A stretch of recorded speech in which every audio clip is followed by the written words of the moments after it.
Okay, so this is test number 1 of 0.6mm gold onto as-fired DuPont LTC C951 at 30,000 RPM and 75 millimeters per minute of surface feed rate. We're keeping an X to Z feed ratio of 80. We're moving along the surface 10 millimeters and we're plunging in Z.125. So here goes nothing.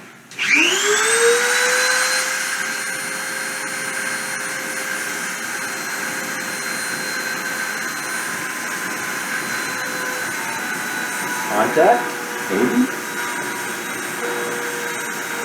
Contact, yeah.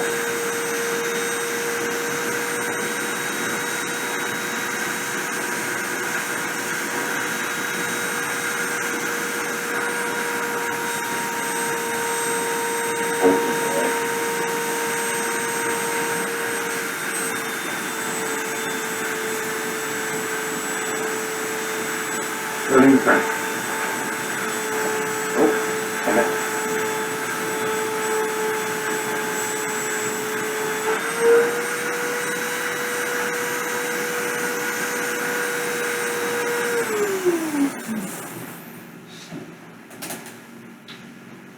Stupid camera. There's nothing there anyway. Video off.